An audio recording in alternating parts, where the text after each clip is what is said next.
Police अधीक्षक नाशिक ग्रामीण Shri Balasaheb Patil sir यांच्या आदेशाने, त्याचबरोबर Shri Tegbir Singh Sandhu sir upper police अधीक्षक मालेगाव परिमंडळ यांच्या मार्गदर्शनाखाली जे चोरीच्या मोटरसायकल्स आहेत त्यांच्या विरोधात एक मोहीम राबवली होती। त्या अनुषंगाने कॅम्प पोलीस स्टेशन या ठिकाणी आपण 2 आरोपींच्या ताब्यातून जवळपास 23 मोटरसायकल या ठिकाणी रिकव्हर करण्यामध्ये यश प्राप्त केलेलं आहे।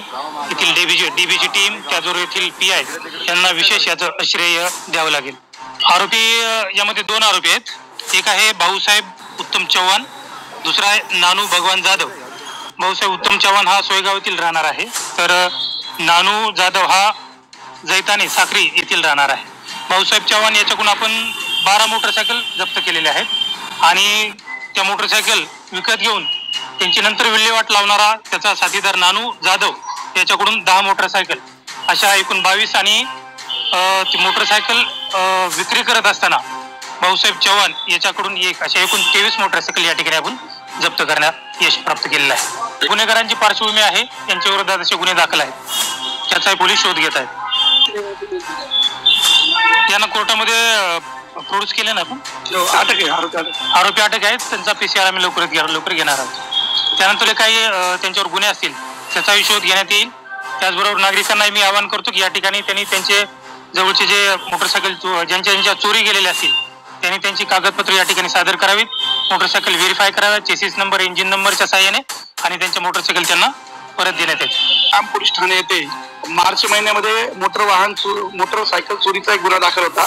त्या गुन्ह्याच्या संदर्भात आमचं जे गुन्हे उघडकीस पथक आहे, डीबी पथक, ते त्या पद्धतीने त्याचा शोध घेत होते। बऱ्याच जणांना एका संशयित व्यसनावर संशय असल्यामुळे त्याच्या मागे लागले सापळा रचला आणि खूप रात्रंदिवस मेहनत घेतली आणि त्याच्या मागावर राहून तो एक गाडी विक्री करत असण्या प्रयत्नात असताना त्याला आम्ही ताब्यात घेतलं आणि त्याच्याकडे ताब्यात घेतल्यानंतर त्याचा अटक केलं, त्याच्याकडनं ती गाडी जप्त केली, त्यामध्ये अधिकची चौकशी केली त्याच्याकडनं। तर त्यावेळेस त्याने एकूण आतापर्यंत ती एक सुरुवातीची गुन्ह्यातली गाडी व्यतिरिक्त 22 गाड्या त्याने आपल्याला काढून दिलेल्या आहेत। त्यापैकी 12 गाड्या आपण त्याच्याकडनं जप्त केल्या आणि 10 गाड्या ज्याला त्याने विकलेल्या होत्या त्या व्यक्तीकडनं आपण जप्त केलेल्या आहेत। यामध्ये 2 आरोपी करण्यात आलेले आहेत। यामध्ये एकूण आतापर्यंत 23 चोरीला गेलेल्या गाड्या आपल्या पोलीस स्टेशनच्या हद्दीमधील असतील, इतर हद्दीमधील असतील, 23 चोरीच्या गाड्या आपण इथे जप्त केलेल्या आहेत आणि हे मोठं यश आमच्या या डीबीच्या पथकाने आहे। माननीय SP सर असतील, आमचे आदरणीय ॲडिशनल SP सर असतील, आमचे DYSP सर असतील, यांच्या मार्गदर्शनाखाली ही एक मोहीम आम्ही राबवलेली आहे। आमच्या मालेगाव कॅम्प पोलीस स्टेशनचे जे डीबी पथक आहेत त्यांनी अहोरात्र मेहनत घेतली आणि ह्या एक चांगली कामगिरी आमच्या या डीबी पथकाने करण्यात आलेली आहे। मी नागरिकांना आवाहन करतो की जर तुमची गाडी चोरीला गेलेली असेल तर त्या गाडीचं कागदपत्र घेऊन ह्या ज्या जप्त झालेल्या गाड्या आहेत यांच्याशी पडताळणी करावी। जर आपली गाडी असेल तर ती योग्य ती आपली प्रक्रिया पूर्ण करून ही गाडी आपण घेऊन जायची आहे। आणि नागरिकांना आवाहन करतो की गाड्या ज्या असतील त्या बाहेर लावत असताना व्हील लॉक वगैरे लावून आणि सुरक्षित ठेवण्याचा आपला प्रयत्न राहील, अशा पद्धतीने गाडी पार्क करायची आहे। आतापर्यंत आपण 22-23 गाड्या आपण केलेल्या आहेत। त्यामध्ये एकूण 8,20,000 एवढ्या किमतीचा मुद्देमाल आपण इथं जप्त केलेला आहे।